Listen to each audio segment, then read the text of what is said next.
Global nuclear energy has entered a mature phase of its development. Many reactors have worked through their planned life cycle. The time has come to decommission them.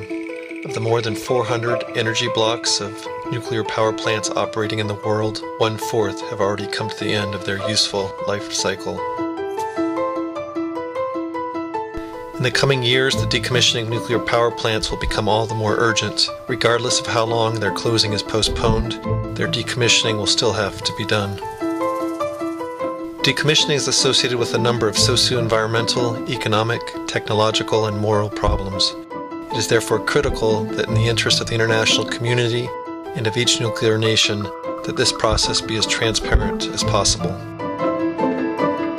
A timely and transparent for all planned decommissioning of nuclear reactors will help to avoid unnecessary costs and make the process safer.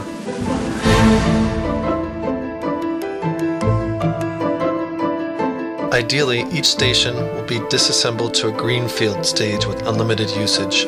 Another option, the so-called brownfield, may involve existing buildings and facilities and their use for other purposes. Each country, as it proceeds to decommission its reactors, is looking for a way to solve social and technological problems. Study of international experience, its adaptation for each country, is an important task for those who are setting out on this path. It allows one to avoid mistakes and make the process more transparent, efficient, and less expensive, and therefore safer and more socially acceptable. The technology of decommissioning consists of the following steps: reactor shutdown, removing spent nuclear fuel, transfer of spent nuclear fuel to storage or safe disposal, decontamination and dismantling of equipment and facilities. The last working reactor at the nuclear power station Greifswald was stopped on the 18th of December 1990. Closure of the VVER 440 reactors in Greifswald began after publication of a report on the state of the safety of the plant. The experts of the National Agency for Nuclear Safety identified not only design defects, but also serious deficiencies in the safety culture of plant personnel. Decommissioning and dismantling of the nuclear power plant blocks have been carried out by Energiewerk Nord, whose experts have developed production and technical documentation to carry out dismantling of nuclear power plant Greifswald and its predecessor, the Rheinsberg nuclear power plant. Currently, Greifswald and Rheinsberg are the biggest projects of decommissioning nuclear power plants in the world. In 1994, a new concept of decommissioning was developed, according to which the work could be carried out by the same engineers and staff who operated the station. Now, 95% of the work is carried out by former employees of the plant.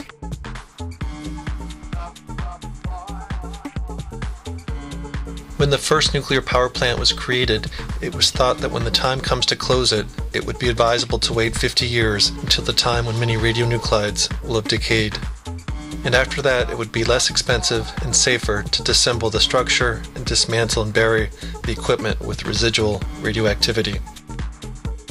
At the Greifswald nuclear power plant, after an analysis of options, it became clear that the decommissioning of units without a waiting period was justified both from an economic and social perspective. The dose impact during the process of decommissioning turned out to be lower than during the operation of the plant. Every day at the plant they unbolted, sawed, cut, dismantled, packed, and transported up to 25 tons of material. Special techniques were developed to disassemble parts of the reactor and the other radioactively contaminated equipment. Those parts of the reactor with the highest levels of contamination were cut under water. Water has very good barrier properties and enables radioactive decay. Manipulators control the cutting tools and move the cut structural elements to a station for packaging. Nearly 2,000 tons of material must be dismantled in this way. The Seimas of Lithuania passed a law on the decommissioning of the first unit of the Ignalina nuclear power plant. In February 2001, it adopted a program for its decommissioning. It identified the activities that must be completed within 2001-2004.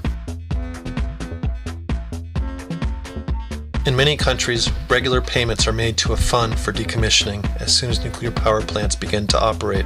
The money in that fund accumulates during the period of operation of the station. In Lithuania, such a fund was set up only in 1993.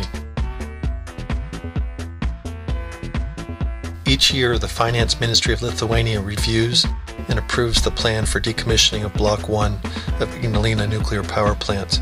The plan contains a list of specific projects, schedules, responsible persons, costs, and sources of financing.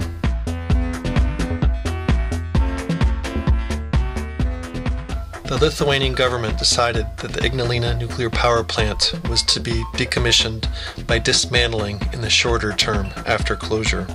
This path allowed work to proceed on decommissioning by nuclear power plant personnel well versed in its design and features. Today the plant has created a very large department for decommissioning. The first thing we did was to create a special project management team. We chose a Western company that had such experience. It was a consortium of 3 countries, the United Kingdom, Belgium, and Sweden. The group had 2 tasks: the development of the decommissioning project for the first and second blocks of the Ignalina nuclear power plant. As a result of this cooperation, the detailed experience of 3 countries with decommissioning was analyzed.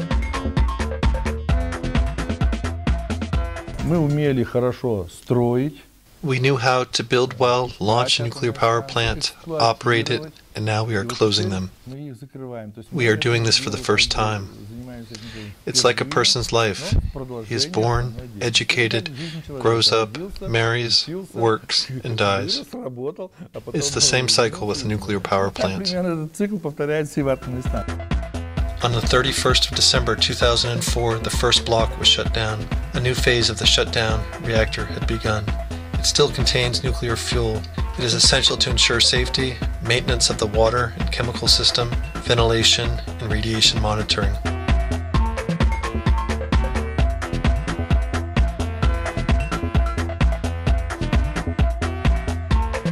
The Government Agency for Control of Nuclear Safety, VATESI, monitors compliance with safety regulations at nuclear facilities and decides about issuing licenses. After removal of the spent fuel from the reactor, as well as the reactor spent fuel storage pool, where it is cooled by water, the energy block will be free of high-level waste. It will be the site not of nuclear danger, but of radioactive hazard.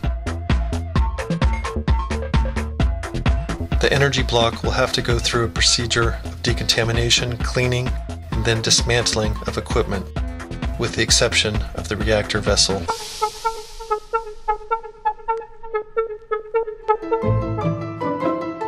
The Swedish Parliament back in the 1980s decided on the gradual closure of all nuclear power generation as a function of their life cycle. But the first and not the oldest Swedish nuclear power plant unit was shut down in 1991 at the station Barsebäck. The main reason for its closure was pressure from neighboring Denmark. The Danes, having refused to build a nuclear power plant on their own territory, could not reconcile this with the fact that on the other side of the strait, 19 kilometers from the Danish capital, was a Swedish nuclear power plant.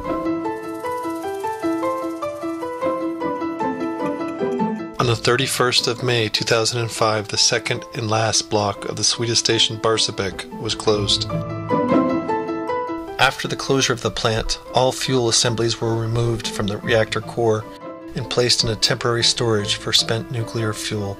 After that, the plant was sealed. There will be a waiting period before completion of the work. Now the plant management believes that this will happen in 2017. For the time being, no location has been identified for receiving all of the waste generated during dismantling and final disposal of the spent nuclear fuel.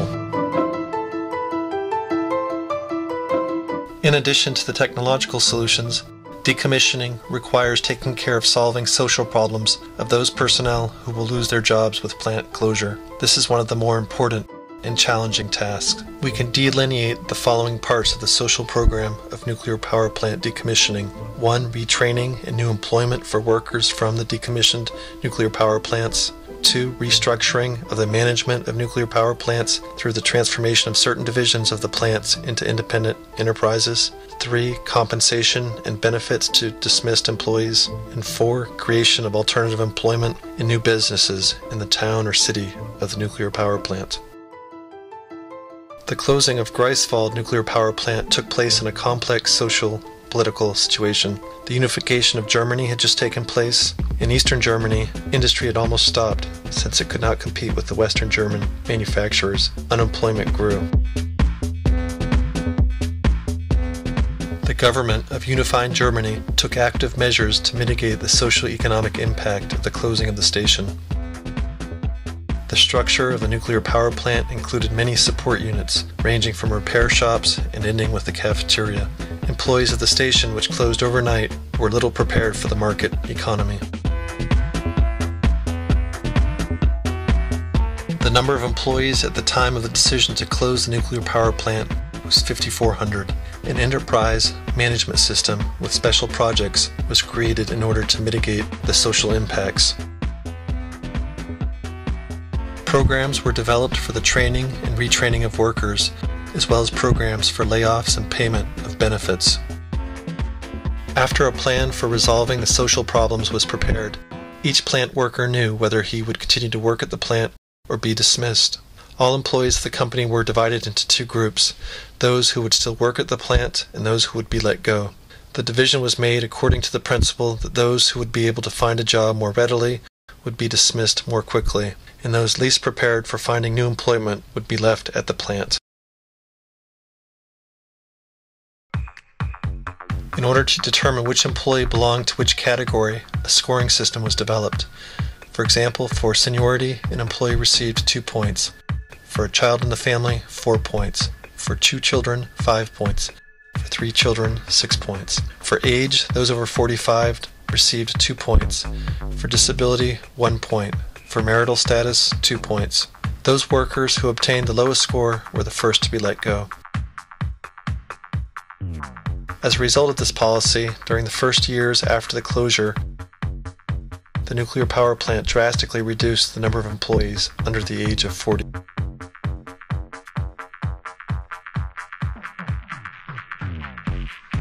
Social issues in the process of decommissioning of the Ignalina nuclear power plant proved more difficult to solve than technical problems. Indeed, the reduction of staff who built the station, operated the station, and then suddenly they began not to be needed. This was a difficult point. Here the problem was complicated by the fact that the city and the station are mutually dependent. Visaginas is home to nearly 100% of the employees of the Ignalina nuclear power plant. We combined efforts with the trade unions and invited our plant employees for recommendations. We initiated the development and adoption in Lithuania of the special law on social safeguards for personnel let go in connection with the closing of the nuclear power plant. Even before the adoption of the law, the plant administration signed an agreement with the plant's trade unions in which the stages of cooperation were described. We developed a strategy of social support personnel during the closure of Ignalina nuclear power plant. We decided to reorganize the plant, that is, we began on the basis of plant divisions to create independent companies. Their legal status was first state-owned and then publicly owned with stockholders and based on new contracts. As a result of the restructuring, 5 new companies emerged that are now working on their own.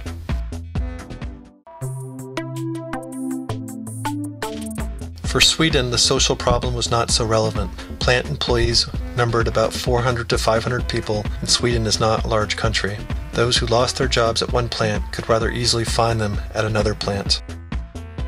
Solving the problem of spent nuclear fuel and radioactive waste management is a very difficult systemic challenge.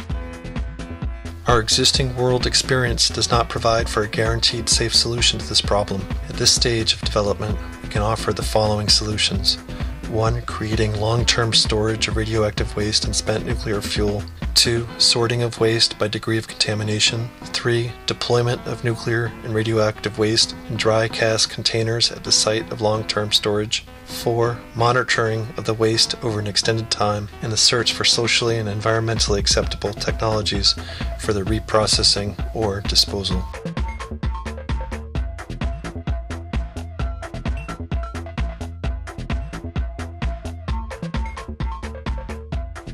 On the territory of Greifswald Nuclear Power Plant, an interim storage site for isolation of all waste generated during the dismantling of Greifswald and Rheinsberg nuclear power plants has been built. Here is stored the spent nuclear fuel from both nuclear power plants. Its total storage capacity is 200,000 cubic meters. It meets the needs calculated for the total volume of waste resulting from the dismantling of Greifswald and Rheinsberg nuclear power plants. This space is used to store shipping container storage of type Koster, which contain spent nuclear fuel from the nuclear power plants. As you go through the halls of the interim storage facility, you can see the scale and the huge size of the complex. Over the course of the next decade, the facility will serve to house dismantled pieces, and for another 40 years will serve as the place of storage of the radioactive material. This is where the processing of what is delivered or of those materials already in storage takes place. As a result of these actions, space in the storage area can be economized. The whole complex is a highly efficient production and modern center for the disposal and processing of radioactive waste, which meets all specifications for this type of site. Over the entire history of the Ignalina nuclear power plant, no spent nuclear fuel nor other radioactive materials have ever been removed. Everything is stored in the current storage site. There was no plan for the dry storage of spent fuel from the RBMK reactor. Ignalina nuclear power plant became the first plant where a project had been undertaken for the storage of spent nuclear fuel in special containers.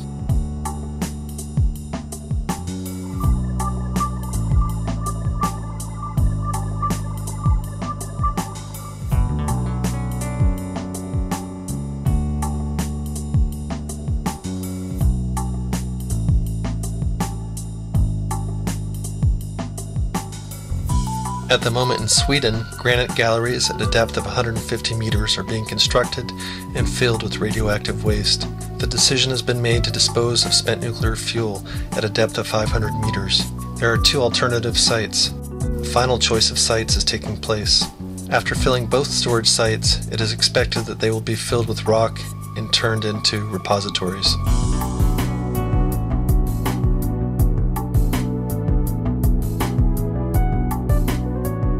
For those residents of the cities and towns near decommissioning nuclear power plants, there are fears of social collapse and of what will happen after plant closure. How justified are these fears? Is it possible to breathe new life into cities and towns where nuclear power plants are closed? Here there was once a turbine hall of 1 kilometer length. After the dismantling of its equipment, a new production of components for shipbuilding and welding shop are planned. On the territory of the former nuclear power plant, a new natural gas-fired power plant is planned. Simultaneously with the dismantling of the station, the restructuring of the discharge canal into a modern industrial port took place. In 2003, on the day of the inauguration of the port, the schooner brig Greif was the first ship that came into the new port. Today, the industrial port has become a reality. After the end of dismantling work, the area will also be developed as an industrial and energy center. It will play an important role in the economy of Mecklenburg, northern Pomerania, but without a nuclear power plant. The decommissioning of the nuclear power plant represents a very large realm. In the area of Visaginas, the creation of an industrial park is planned on the site of the former base of construction which served the nuclear power plant. This technology park will manufacture high-tech equipment, including computer technology.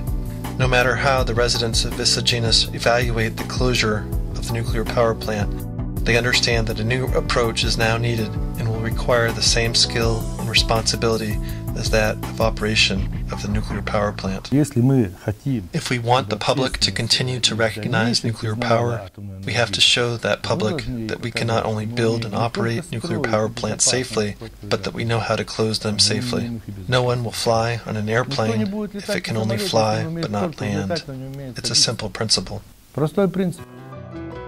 Participation in the planning of the decommissioning of nuclear power plant reactors by authorities at various levels, by the nuclear industry, and by the public can make the process acceptable to society.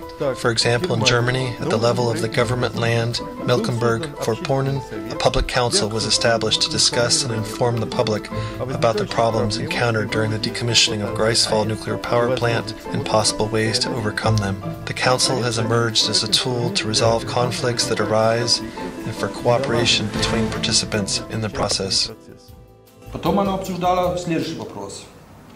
He then discussed the following issues. Somehow the large buildings are not being cut up at our Rheinsberg and Lubmin nuclear power plants. Why not? They have a high level of radioactivity. But if they are now cut up, that radioactivity will be released. If they will be left for 40 more years anyway, let them be left there. After 20 years, it will become possible to cut them. We do not need extra risk.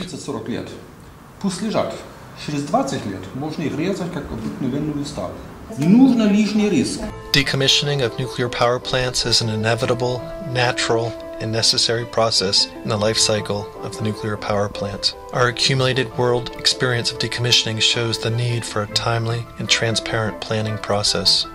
It is essential to be concerned about the safety not only in those sites where the nuclear power plants have operated, but also in those places where radioactive waste and spent nuclear fuel will be stored. We have no moral right to shift the burden of the problems associated with radioactive and nuclear waste onto the shoulders of future generations.